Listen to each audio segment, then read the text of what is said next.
there, everyone! Welcome to the second episode of Strange Silver Age. You can call me Cassie Rose, and I'm your host and guide through the bizarre world of Silver Age DC Comics.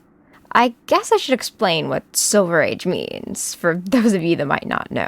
The Silver Age covers the period of comics released from 1956 to 1970, and it's pretty well known for having some out-there stories. Let's just say I wouldn't be surprised if they were smoking something in the writer's room.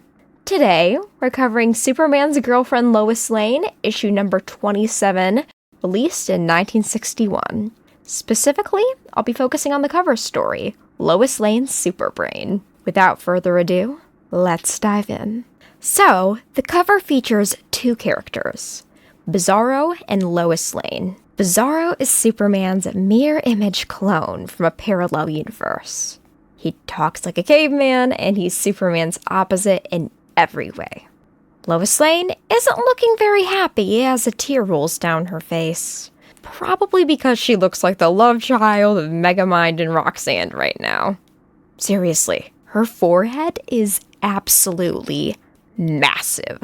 Lois, me think you most beautiful girl in universe. Me love you. So you marry me? Yes?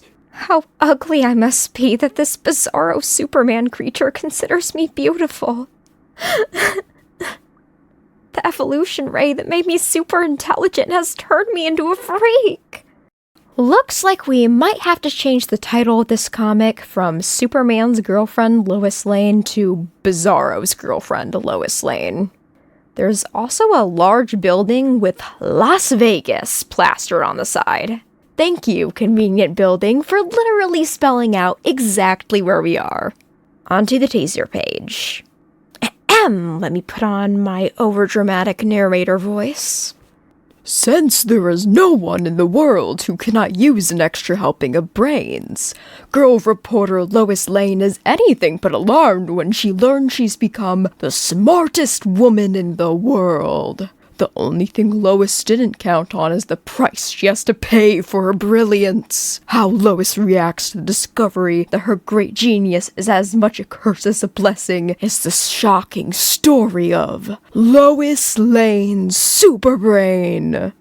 As for what's going on visually with the teaser page, Lois Lane is hiding behind a brick wall near a very tacky light-up sign for Lucky Lady Motel on the roof of a building with some giant dice. Superman is about to land near Lois's hiding place. In a very uncomfortable pose, looks like he's dabbing while trying to stomp on a bug. Oh my gosh, I've been trying to avoid Superman, because if he ever saw me with his oversized head, he'd be shocked by my appearance. But now he's spotted me.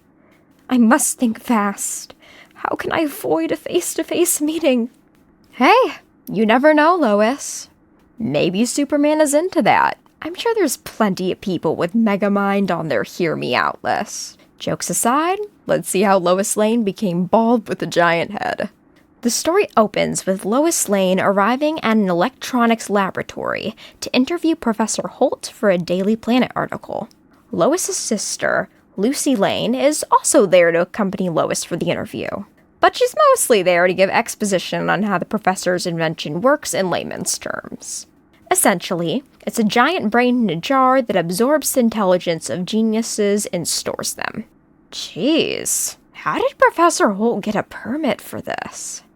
This majorly feels like unethical mad science. Professor Holt is like one bad day away from becoming a supervillain. Speaking of Professor Holt, he decides to let Lois see for herself how the machine works. Several renowned intellectuals show up to contribute their intelligence to the brain bank. An archaeologist, a Yale mathematician, and a zoologist. Professor Holt then shares his theory that the machine could be reversed to transfer the knowledge it gathered into someone, but he believes it would have to be repeated daily or else it would wear off in about a week. Lois then proceeds to demonstrate why she isn't smart enough to get her brainwaves added to the machine, running to the extraction chair without the professor's permission and asking Lucy to snap a picture of her with the headset on before Professor Holt notices. There's Too Dumb to Live And there's this. Teaser Page wasn't kidding. She could use an extra helping of brains. Lucy tells Lois that maybe this isn't a good idea, but Lois ignores her. What can go wrong? Lois says. Lois, that's exactly what everyone says right before something goes wrong. And, of course, Lois accidentally reverses the switch on the machine, and all the knowledge stored in it is downloaded to her brain. She brushes it off, saying that it's fine, probably, maybe, hopefully. Lois and Lucy begin walking back to Lois's apartment, and Lois suddenly rattles off a list of random facts about the constellations out that night. Lucy is stunned by this, as she's used to her sister being stupid, and she comes to the realization that there's no denying the fact that Lois was affected by the machine. Lois wakes up with a strong headache the next day, and discovers that her brain has enlarged to hold all the new knowledge in her head. Lois laments that she now has a big bald dome head, but Lucy reassures her that the professor said it would wear off in a week.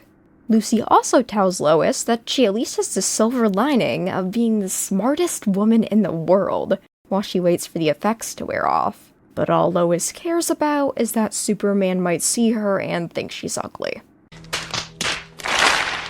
Lois has several shenanigans with trying to hide her massive head, like hiding her head under a hair-drying machine when her boss shows up at her apartment, wearing a Nefertiti hat on a televised appearance where she speaks about the discovery of a new Egyptian tomb, and sticking her head in the sand at the zoo. Are we sure she has enhanced intelligence? Anyway, Lois Lane decides to take a couple weeks off work for a vacation in Las Vegas, so she won't risk anyone who knows her seeing her Megamind head. Of course, she doesn't get her wish, and runs into one of her old classmates on a casino honeymoon. Turns out her former classmate's idiot husband blew all their money at Las Vegas casinos, and now the young newlyweds are broke. Lois decides that she has to help her old classmate, sneaking into the casino in exotic dancer getup. Lois Lane dresses up as Carmen Miranda was not on my bingo card for this story, but it's definitely something that happened. Now that she's inside the casino, Lois uses her enhanced intelligence to make all the math calculations necessary for the couple to win their money back, and luckily her plan works. Lois then randomly wanders into a sci-fi costume ball and wins first place thanks to her extremely realistic makeup, while she sobs about her large head making her a freak of nature. As Lois heads back to her hotel, she panics when she sees a shadow that looks like Superman. But it's actually Bizarro, who immediately thinks Lois's new Megamind look is hot and proposes to her. See, Lois? I told you someone was into it.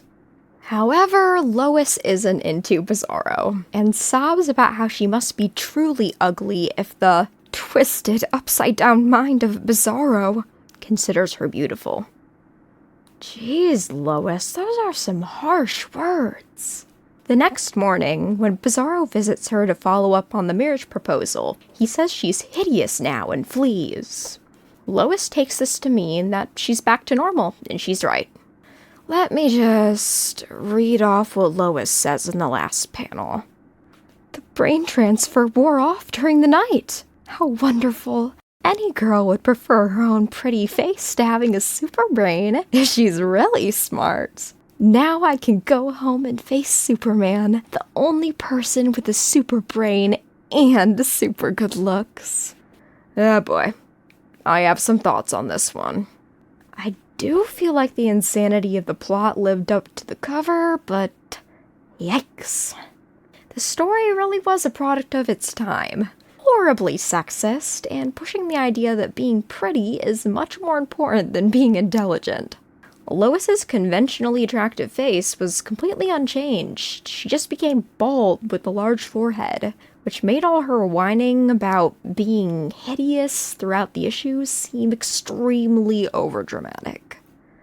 Let me just say, I can tell this was written by a dude. thank you for joining me for the second episode of Strange Silver Age. Once again, I'm Cassie Rose, signing off for now. I've got some crime to fight, and I'll see you later.